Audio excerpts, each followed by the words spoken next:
Some of the greatest things that happened in my life happened here.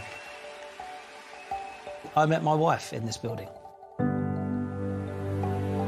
Oh, it's almost like home, this place, because I've been coming here for over 25 years. You know, you get so fond of a place. And when you think of people who've worked here over the years, it's sad, it really is sad. It's history, like, it is part of all of our lives. Nice to see you, to see you! Well, having spent so much of my life within these walls, I obviously am deeply attached to it. This is my home. I'm getting all emotional now because it is one of the loveliest places ever. And I genuinely can't believe it's closing.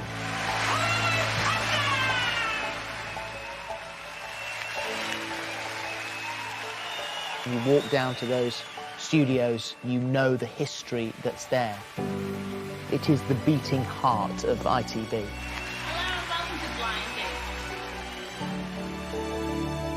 Overlooking the glorious River Thames, ITV's headquarters, the London Studios, has been a fixture of the skyline since the early 70s. I've got a lot of history in this building. Hello, welcome to Pop Stars, the rivals! And so for me, it is a bit sad, you know. I do feel like, oh, I'm never going to be in this room again. But now filming is over and the studios have finally closed. After nearly half a century, ITV's moved to a sparkling new HQ. I can't believe this is the last time I'll stand in here. It's really weird. The last show in this building. Right, here we go. There is a little bit of history gone. We are the management. So tonight, we're going to give this famous building the send-off it deserves. Now it's happening. I got a bit teary then. Yeah, I know. We are going to miss this place enormously. So for one last time, I'm going to sashay through these famous corridors to discover the stories behind the biggest shows and the stars who made them. I tell you, if these walls could talk, well, let's be honest, if they could talk, they'd probably be hosting the show right now as the incredible talking wall. But I digress. Let's get back to those superstars who really put this building on the map.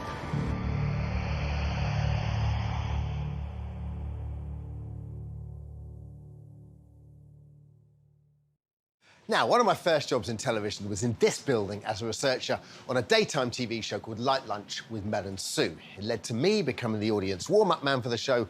And one day, producer and presenter, an all-round great guy, Andy Peters, asked if I wanted to do a screen test. And from that, I got my first presenting job. That all happened here in Studio 3, where they now film Lorraine. So I grew up in here.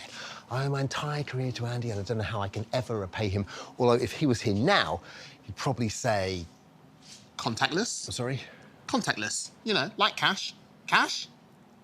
Settle for a hug? OK. Awkward? Slightly. Today, Lorraine and Loose Women are both filmed in the very same studio where I got my first break. Boo. But they're not the only ITV daytime shows to broadcast live from the London studios.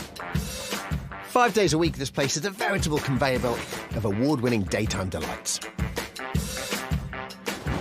I love it here because there's always a buzz. Like the Loose Women are there, then you've got G&B, you've got This Morning going on, and it's all happening under one big umbrella, and it's fantastic.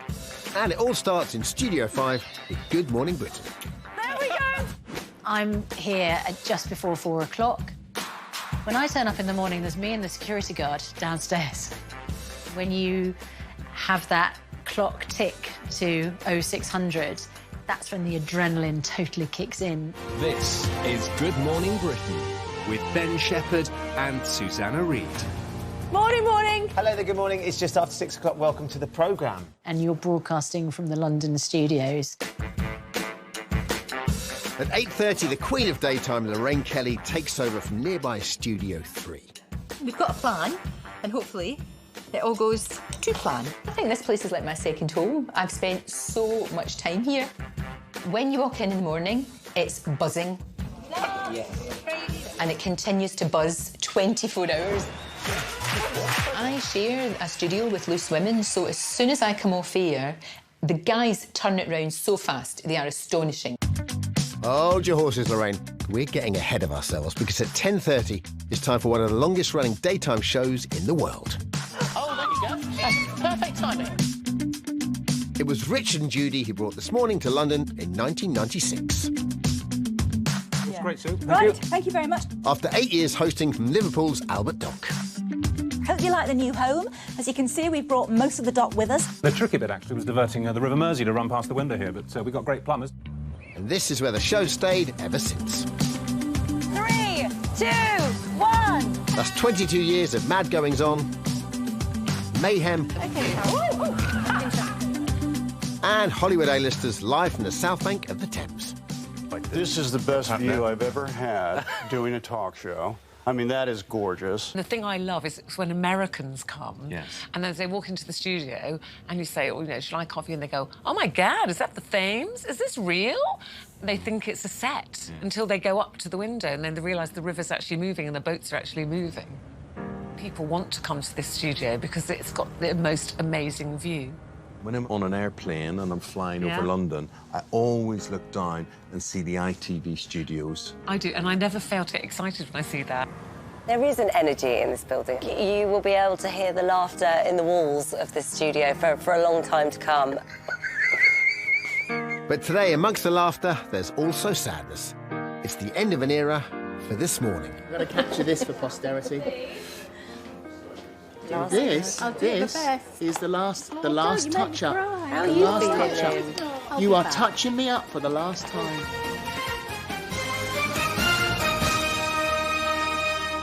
Oh, wow. Well, that is that, isn't it? This is our very last opening from this view. Good morning to you. Happy Thursday. It's a very special show. Mine and Holly's last one from here. Yeah. Our home on the South Bank. It's a sad day, really. I want a bit of it. I'm just trying to figure out which bit I want. What are you going to take? I want the studio sign. I'd quite like the clock. A little memento, yeah. Can I have this?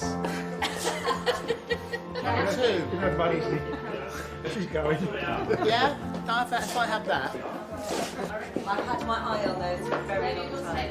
We shouldn't be saying this on telly. We should just go and take... Now that when that disappears, they're going to know it's me. Sod it. I think we just take it. OK. But before Holly and Phil start dismantling the set, they've still got one last show to do. So we'll join them later on for their swan song from their studio on the Thames. Phil isn't the only silver-haired superstar to reign over the London studios. In the 70s and 80s, a very different kind of daytime show was broadcast live from the building, and this one changed the face of Saturday afternoon telly, and the wonderful world of sport was never the same again. Cue those aeroplanes and the banners.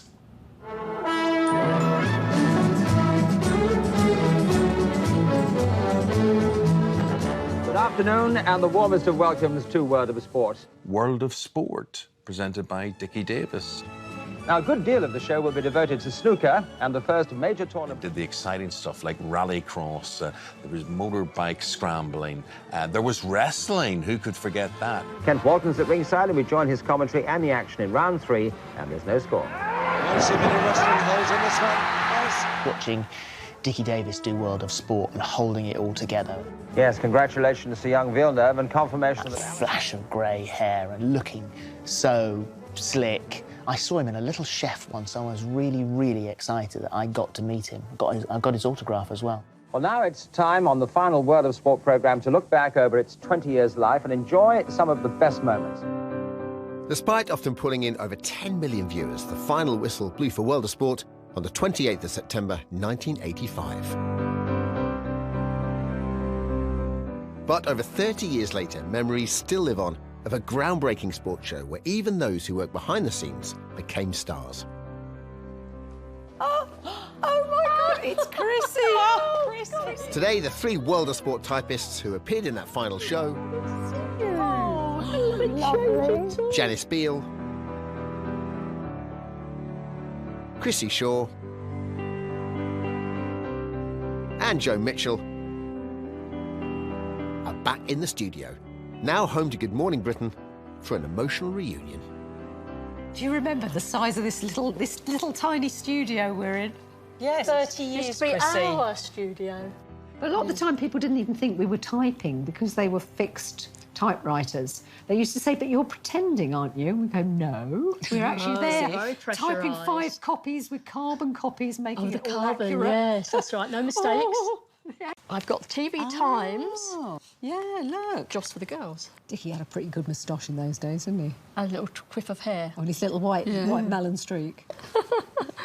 Well, it wouldn't be a proper reunion without the man with that famous moustache. Oh, I can't believe it. See you too. Oh, it's a lovely surprise. You're looking lovely to see you after all this time. A long time, isn't it? Oh, it's a long time. I'm 89 now. What are you doing, Grant? Yeah, I'm doing well, yes. I can't believe it.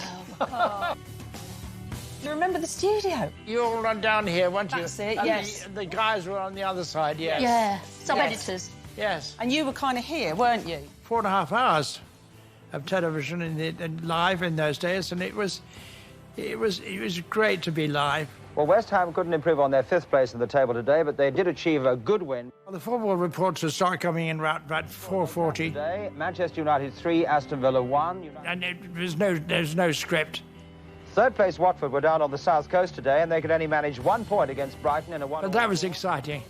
I just enjoyed it. If you enjoy something so much, you can retain the calmness that you need. He's not in that. No, but this goes back to 79. We haven't changed a lot, though, have we? I don't think. No. We haven't changed a lot. Well, I've changed a little bit. at all. I think. Yeah.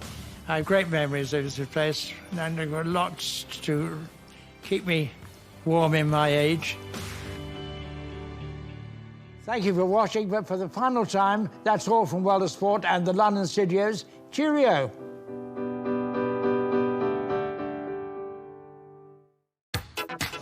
Coming up, just who did Ben Elton have an uncomfortable encounter with in the tightest of spaces? Honestly, we rode about 12 floors in the lift and neither of us spoke to each other. We just stood there like that. And we'll reveal the London studio's most unexpected chat show moments. I'm always on the job. People think And there was a kind of titter around the audience. She didn't realise what she had said.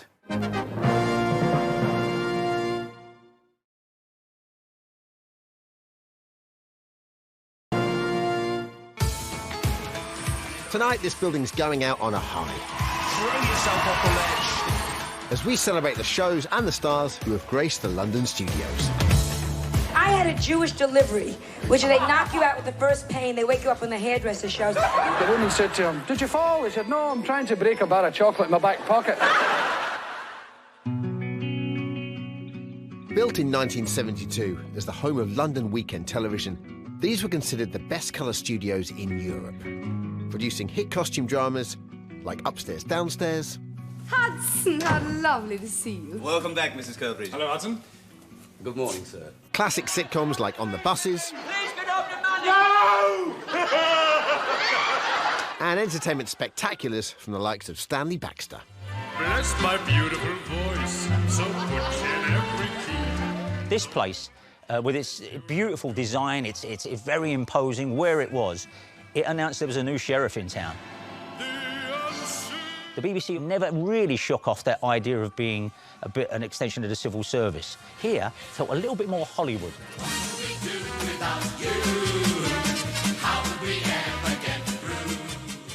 So this is the last time I'll walk these famous corridors, and for some of the stars who've worked here over the years, it's like a second home. But unless you know it very well, it's a building that's almost impossible to find your way around. Fortunately, I know this place at the back of my hand. Just cut that bit out of there. If you don't know your way around the ITV building, trust me, it is like a maze. There's a certain pride that comes when you finally learn how to navigate this building, which, after 26 years in television, I now have. And they're closing it down. Still don't know the numbers of the studio. But yeah, my Down there, 1, 2 and 3. 1, 2 and 3. Yeah, but which is like the medium-sized one? 2. Yeah. Joking. Yeah. The first time I came here, I came out of my dressing room, and I ended up after half an hour phoning security and going, I'm lost, come and find me. And I remember the guy saying, where are you? And I went, well, I don't know, I'm lost. There's probably people roaming around now. You know, we're here in the 70s.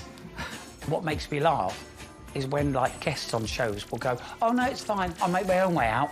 Yeah, good luck. Now, this building is home to 6 studios. Studio 1 is the biggest, and it's been home to some legendary entertainment programmes. As we call them in TV, shiny floor shows, because nothing screams entertainment more than a floor that's a bit shiny. And if there's one more thing that any entertainment show worth its salt needs, it's a presenter running down some stairs really enthusiastically.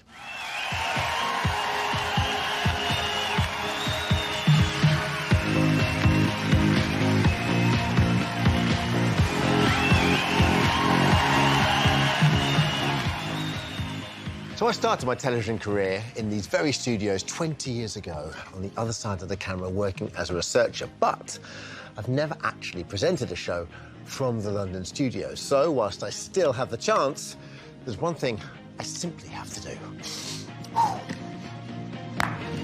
Stare up! Oh, yeah!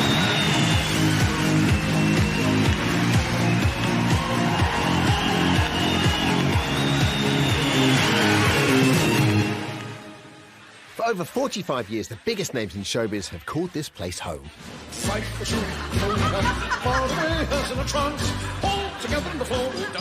This iconic building is the home of entertainment.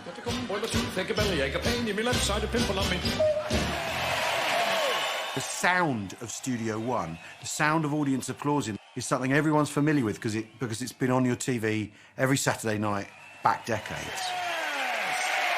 When they get that countdown, right, going live in 10, 9, and it gets to that 0, and they go cue. And you just go, right, this is entertainment. In recent years, Ant and Dec may have lit up our weekends. Thank you very much. Thank you, hello, and welcome to our brand new show. But 30 years ago, another comedy duo were making us laugh in the same London studios. You don't say much, stranger. Lips ain't for talking. Lips is for kissing. I loved Hale and Pace. I was very much, of course, the family entertainer, but they were on much later on in the evening and really did push that comedy to another level. You better pinch me to make sure I'm not dreaming. They would push it to the limit. Hello, Johnny. Hello, Billy. Hello, everyone. It was a different type of comedy that we'd seen before, a different way of doing sketches. They set a bar that not a lot of people have reached, even to this day.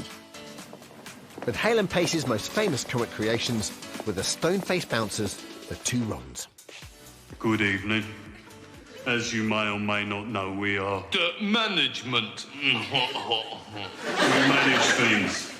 And tonight, we're managing a brand new show for 2 very funny geezers by the names of Hale and Hale. Hale and Pace. Well, it's only one funny geezer then, isn't it?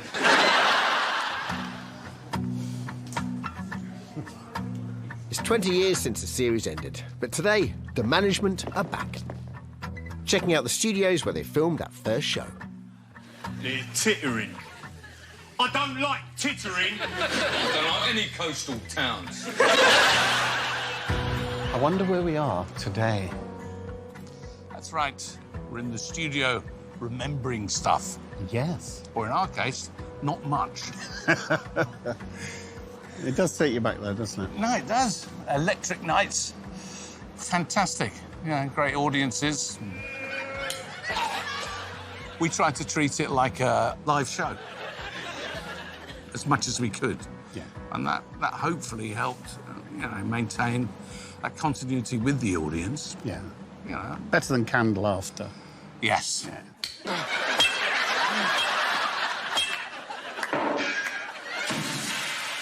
It was edgy.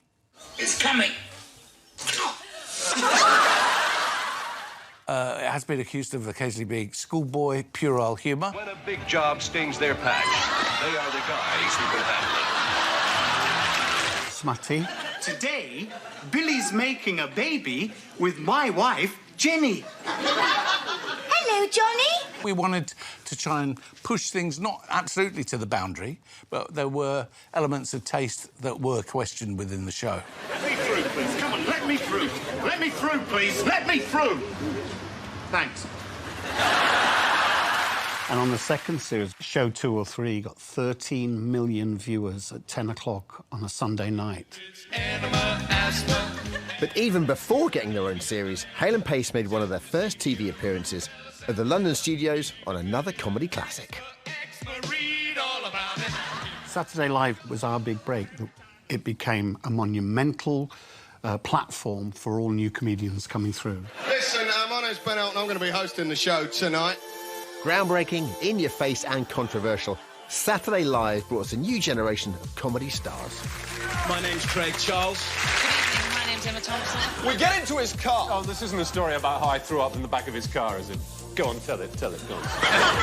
Saturday Live was, I think, an immensely influential show in terms of the comedy culture. Kids grow up. They do grow up a lot faster these days. I mean, like, Wayne's older than I am, and I'm his mother.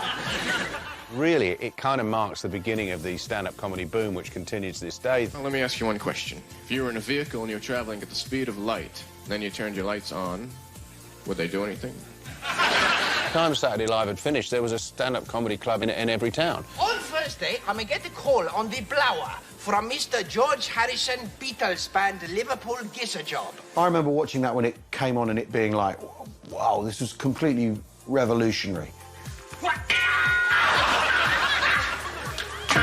We were the kind of young punks, you know, in the big boys' game now. I could not believe it. I went in, I bought one shirt, I went out to boutique, the police stopped me and asked me where I got the money from. I can remember getting in the lift and Tarby was in the same lift.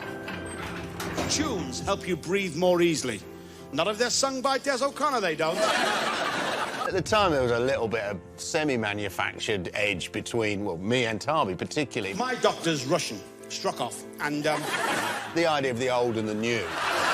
Now, I went to see the doctor, and he said to me, "What's the matter with you, Tarbuck?" I said, "Well, you're supposed to tell me that." Honestly, we rode about 12 floors in the lift, and neither of us spoke to each other. We just stood there like that. So. We felt like we were the kids who'd been let into the grown-up place, and, you know, I think we did a pretty good show for it. My name's Ben Elton. Thanks a lot. I'll see you next week. Bye-bye. Sadly, I've never shared a lift with Jimmy Tarbuck. More's the pity. But working here as a researcher, I did get to meet many stars because over the years, this place has seen some extraordinary people coming in to reveal all about their extraordinary lives. From Parky and Rossi to Paul O'Grady and Graham Nortony. Over the decades, chat shows have been a mainstay of the London studios. Chef Roden, I mean, your name sounds to us like a delicious Indian side dish. Yes. So I know why I'm here. Why are you here? Each host has brought their own personality to the job. What's the secret to being a good interviewer? Listening. Is it? Yeah. See, I'm terrible at I know that. you are. In a bid to get their guests to reveal their innermost secrets. They shoved me in this hospital, and they gave me this barium thing, you know, tube. They put a tube up the rear. 5 years ago, you had a bed scene with Jimmy Stewart. I did, and I was very embarrassed. Because I had not been in bed with a man for a great many years. As a young girl, watching all these great movie stars, you know, on the screen, if I'd even dreamt that one day I'd meet them, never mind interview them and talk to them, it just would have been way out of my expectation. And so this building gave me, you know, the biggest opportunities and the biggest thrills, if you like. All the big talk shows have been filmed here. One of the advantages of this building being on the South Bank, being in town, is it means you can get guests. You can pop over the river and go to the Ivy after they've done their interview. I certainly remember Gina Davis was going to a premiere in Leicester Square, and she went in the front door, red carpet, waving at the crowd. They start the film, then she snuck out the back and came here to be interviewed by me, doing the show, and then off she went back to the premiere, came out again, went to the party afterwards. So you've got great guests. And Studio One, the London studios, was enormous. I remember we had Torvill and Dean on, and someone said, you know, we've got the space there, we can put an ice rink in. So they did, they put an ice rink in, and it was Griff Rhys-Jones on the show with me, and we wound up ice skating with Torvill and Dean at the end of the show. And we don't know how to ice skate. Griff Rhys-Jones, he barely knows how to walk. We've done a lot of stuff like that. We did a thing where we shot Hugh Jackman out of a cannon. So you've got the space in Studio One to do some pretty strange stuff. Whilst Rossi is ITV's modern-day king of chat, in the 80s and 90s, that mantle belonged to Michael Aspel. The natural choice for a Saturday night show called Aspel & Company. You lost your father at an early age, didn't you? No. My father died. Michael, if we lost him, we would have sent people out to find him. I was always very nervous about the show, about any show that I was going to do, and I used to stand in my dressing room and jump up and down and do a bit of shadow boxing before we went on. And I made a point of doing no more than greet the guests, if they were greetable, as many of them weren't. They were too grand to say hello. But not to get into a conversation with them. Just leave, because you've got to have that separation between you and them. You can't have been old mates when they come on. Always was ready for it to go wrong, I think, and almost anticipating it and almost wishing it to, because things do liven up when they go slightly wrong. It's funny, I've never thought of you as a wild one. It's strange. We did do political guests from time to time of various shades, and then we got the Prime Minister, who was Margaret Thatcher. You live over the job at number 10. Is it possible to feel at home there? I'm always on the job. People think that... And there was a kind of titter around the audience. She didn't realise what she had said, because she wasn't like that. She didn't have that sort of humour, if that's what you call it. And there she is, Margaret Thatcher. There's Barry Manilow. I don't think for a moment she knew who he was, or even who I was. But there we are. She was putting on a brave show. Thanks for your company. We'll see you next week. Good night. Well, it's good night from him, but not quite for these studios. Although it looks like someone's already grabbed the souvenirs. We've had famous stars on the show. I won't mention any names who've come in and stripped the dressing room. And we'll find out what Bradley Walsh has been up to when no one was watching. And I'm not talking when I was a kid. I'm talking just recently. I'm nearly 58.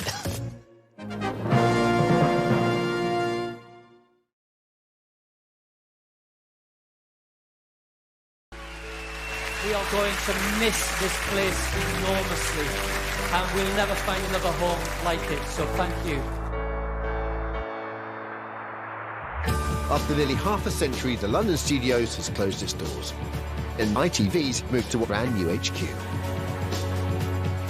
Donald, would you please stand up? Donald, I've been a very, very small fan of yours for years. So tonight, we're celebrating the famous names that put this building on the TV map. Stars that stole the show. Melville has written 12 books. Has anyone here read any of them? Stars that stole our hearts. And have we got some surprises for you tonight? And yes, even the stars that stole the entire contents of their dressing rooms. We've had famous stars on the show. I won't mention any names who've come in and stripped the dressing room. Every towel, every bit of fruit, flowers, the contents of the fridge, the kettle, everything is gone with them. You can't say anything because they're massive stars. We're in #1 dressing room here, which I've spent a lot of my time in. I play Knock Up Ginger on this door every time I run past, no matter who's in here. I just knock on the door and run off up the... And I'm not talking when I was a kid. I'm talking just recently. I'm nearly 58. Now, down the years, the London studios have also hosted... Bradley, we've been through this before. It's not big. It's not clever. Sorry. Down the years, the London studios have also hosted some of kids' TV's greatest shows.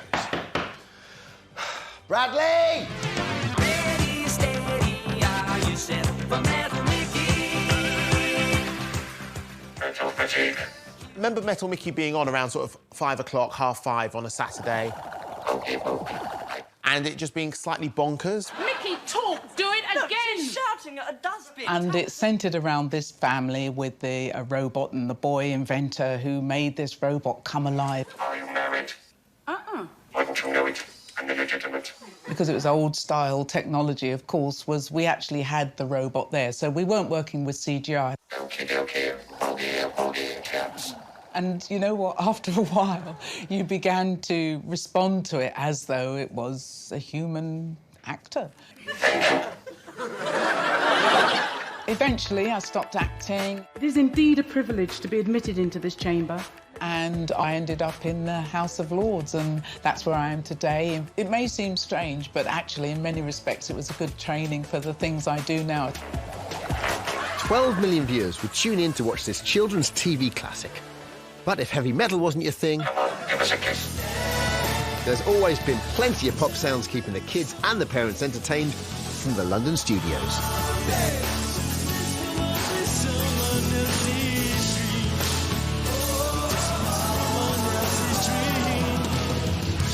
And that proud pop pedigree all started with Saturday Scene, presented by future Tiswas star Sally James. Let's get the morning off to a swinging start with the latest single from Sweet called Lost Angels. Over 40 years on, Sally's come back for one last look at the studio where her TV career began. Oh, gosh, this is weird walking back in here. Today it's the home of, you guessed it, Good Morning Britain. I never knew it had such a fascinating past. And just stand in that pose once again so that the boys and girls can see you. Saturday Scene was really the very, very first Saturday morning television show aimed at children. I'd now like to welcome Mad. Somebody thought, why don't we get a denim-clad young girl in? That ended up being me. And in between the programmes, this denim-clad young girl will talk, interview the odd pop star. I'd now like to welcome to Saturday Scene, Roger Taylor. Hello. But it wasn't until it had been going for a while that you suddenly thought, oh, my goodness, I'm sitting here with all these, you know, very successful, famous rock stars, and it didn't really kind of... I just think I just took it in my stride, really. Keep watching. Well, nice message there from Mark. I came from a bit of a showbiz background. My father was a stills photographer and he did the film Hard Day's Night, so I'd met the Beatles. So I'd had a bit of a sort of experience of meeting famous people. Yes, so this used to be my corner, and I used to sit behind my desk over there, and the guests would sit here, a bit like they do today. Oh, hang on. We didn't just attract these sort of rock stars. I mean, Adam West came on, and I remember us going out onto the balcony. Then he suddenly said, I've got to go inside. I said, are you OK? He said, I was beginning to sweat, and superheroes don't sweat. Cue the rollers and take it. Saturday Scene might have kicked off our weekends, but from these same studios came a tea-time treat for kids everywhere. Cue Supersonic, hosted and directed by the trailblazing Mike Mansfield. Supersonic was the rival to Top of the Pops. ITV set that up from this very building. And Mansfield would be in the gallery, and at the start of every programme he would go, and cue Supersonic. Mike Mansfield. Cue you. Cue Gareth. He cued himself. Yeah, Just cue me. Keep cutting to me because I'm so damned handsome. Cue the music, cue Woody's feet and mix. Stand by 5, that's take 5, stand by the end roller, cue the end roller. I always expect directors going, stand by 3, go 2, coming to you 4, and I've never actually seen a director do that. Cue those fireworks, rock and roller, cue the music and mix to 1. And cue the Dermot. Thank you, Dermot. But it's not just for producing music shows that this building has gone down in pop history. I bet you didn't know that a very famous video for one of the nation's greatest chart toppers was also made here. Cue Elton, cue Kiki, cue the video.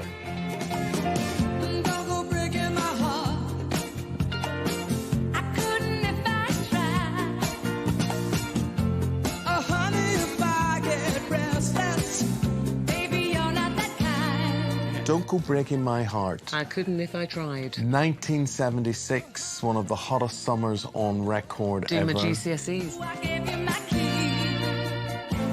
Don't go breaking my heart. I couldn't, and I think they're wearing dungarees. Nobody knows it. But right from the start, I gave you my heart.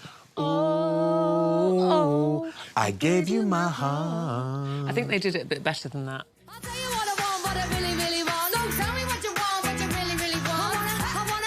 20 years after Elton and Kiki, there was also these studios, well, actually a patch of concrete just outside them, that witnessed the birth of girl power. It's amazing to think, actually, that they had their first live performance as the Spice Girls just out here on the South Bank. It wasn't a very nice day, if I remember. If you really bug me, then I'll say goodbye. And then, not long after that, a year or just over a year, they were doing an audience with the Spice Girls. That's how famous they became. The audience of the Spice Girls was so popular that we actually had to ticket the dress rehearsal. If you wanna be my lover. But my favourite moment is Lorraine Kelly singing into a rolled-up copy of Smash Hits.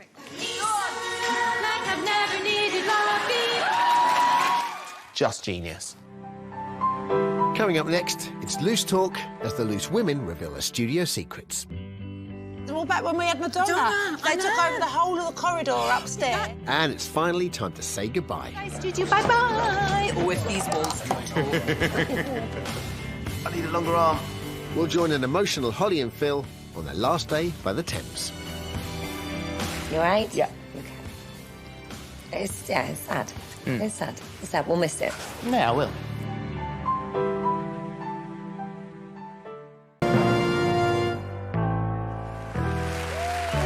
After almost 5 decades of creating TV gold, the London Studios has closed its doors for the last time. I came as quickly as I decently could. Those lucky enough to work here have rubbed shoulders with some of the world's biggest stars. Not that they like to name drop. Much. We have, like, Johnny Depp in the corridor. We've had... I saw J-Lo walk past once. That was very exciting. Oh, did you? We had Madonna. They're all back when we had Madonna. They took over the whole of the corridor upstairs. That's right. They had curtains everywhere. Us two broke into her dressing room and sat in her chair and took pictures and got told off for it. Yeah. Well, I'd like to add, that was actually my dressing room normally, and I got kicked out of it. Madonna. I sat in the bar once with Mickey Dolenz from the Monkees, Frankie Howard. You're getting better these days, you know. Is there room for improvement? I think Ben Elton was at the next table. It's not funny, nobody cares. All right, love it. Dame Edna and Melvin Bragg and there's Dennis Norton. It really was like that. There was a lot of studios here and they were all busy. When you think of all the people, well, who's been in this dressing room? You know, this was Scylla's dressing room. I've sat so many times in here with a neck in champagne after she's done the show, you know, or whatever. I can hear her and have the cider for you, Paul, in the fridge. She's ruining my reputation. Just about every type of TV show imaginable has been made in these studios. From the nation's longest-running art show... Hello, this evening we look back over the last 7 years of the puppet comedy series Spitting Image. To political series that got the nation talking. And award-winning costume drama. I think with this building, everybody associates it with entertainment, massive big entertainment shows. But there's also big dramas. And there was a brilliant drama called Lily about Lily Langtry that was made here too. My brother and my family call me Lily. And may I? 40 years after the hit TV series about a high society actress who had an affair with the Prince of Wales... Ah, it's amazing. Its BAFTA-winning star Francesca Annis is back in the studio where many of the scenes were filmed. I had huge respect for Lily Langtry. And I have huge respect for London Weekend Television and how they handle the whole show. It is extraordinary sitting here now, here in this big, empty studio with the lights all off and everything, thinking that they just recreated this whole life of Lily Langtry. Goodbye, my dear. But it's not just classic ITV shows that have been made here. Hey, you look slick, Pops. Minnows. The London Studios has shared that TV love. This building makes a lot of television. What a lot of people don't realise is that over the last 10, 15 years, it's an ITV building, but shows are made for the BBC, shows are made for Channel 4 here. Yes. Did you know this place was even the unlikely home of the fabulous Father Ted? Any idea why July the 19th should be so important? Would that be the day the Ice Age ended? These studios have been homes to so many programmes that we'll all recognise. Sometimes it's sort of like, whoa, whoa, I didn't realise you're just in the next studio. That's sometimes a bit of a surprise. So this place isn't just home for the stars of ITV. These handprints prove that anyone who's anyone across British television has made their mark in this building. But now, finally, it's my turn. Oi, O'Leary! Ow!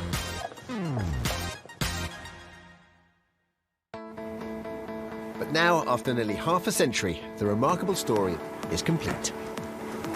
Right, last programme here, guys. That's it? That's it? Should we get a photo? Memorial selfie? It was really weird. The last show in this building. Right, here we go. There is a little bit of history gone. I need a longer arm. Brilliant. Oh, will you send me that? Yes, I will. Lovely. That's my studio. It's got a lot of special memories. When you look back, actually, it's a massive chunk of your life that's been spent in this building. There's moments, it's sort of the corner of this studio, that sofa over there that's become so iconic over the years. Kate and I have shared so many memories. I'm going to miss the river, though. Yeah, those lovely early morning moments. Thanks, everybody. Yeah, you will? So that's it. Do you feel emotional? It's weird, you know, because I have been here since, what, 1993. Loads and loads of amazing memories. Making her television debut, there is little baby Rosie Kelly. I'll be sad to leave here. You know, there's a lot of memories, a lot of really, really good memories here. Bye, studio. Bye-bye, studio, bye-bye. Oh, if these walls are Back at This Morning, Holly and Phil's final show here has come to an end. Thank you, South Bank. Rylan and Emma will be back here on Tuesday, and we'll see you in a couple of weeks from our brand new home. Bye-bye. Bye.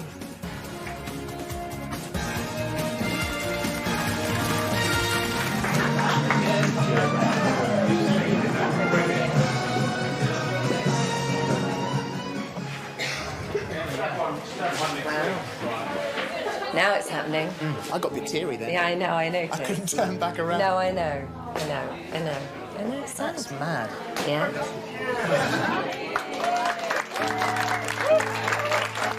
There's lots of memories in these four walls. Like, a lot has happened here. You know, people that you've worked with. Lynn's retiring today, which is amazing. But you know, but my dad as well. So all of that, you know, they're all such special memories. They were so proud when I was in here as well. You're gonna have to go and look out the window. All right. You all right? Yeah. Okay. It's sad. It's sad. We'll miss it. Yeah, I will. Is that right? Are you serious? I don't know what I want. Oh my God. If we could drag the sofa out of here, we would. Bye, studio. You know what? That is the best way to leave, unless it's committed stuff. I've had good times in this place. I'll be so sorry to see it go. It's heartbreaking. It really is, seriously. You know, you get so fond of a place. And when you think of people who've worked here over the years, it's sad. It really is sad. That couch is going. The mirror's going. The clock off the wall's going. I've already got 42 towels and 19 dressing gowns. To see it go is, I'm really sad about it, and I'm really sad that Studio One, will be no more. Whoever turns that last switch off, and it's game over, I think that's going to be a really sad day. I do feel sad because I genuinely adore coming to this building. I know it inside out. I know the dressing rooms inside out. It does stand out when you're driving through London. You do go, oh, that's it. That's the South Bank. That is it. Look at that building there. I've worked there. It is part of all of our lives. We've all watched ITV shows, whether it be as a child or now. You know, my children are watching ITV shows that are made in this building, and it's a sad day. I'll miss the memories here with people who are no longer with us, but will always be there in TV history. I'll miss not being a part of that anymore. Oh, you made me cry. But now, it really is time to say goodbye to the London studios. a magical place that's given us hit after hit. It's been a home from home to many of the biggest stars we've ever seen. So, thank you for watching. And good night.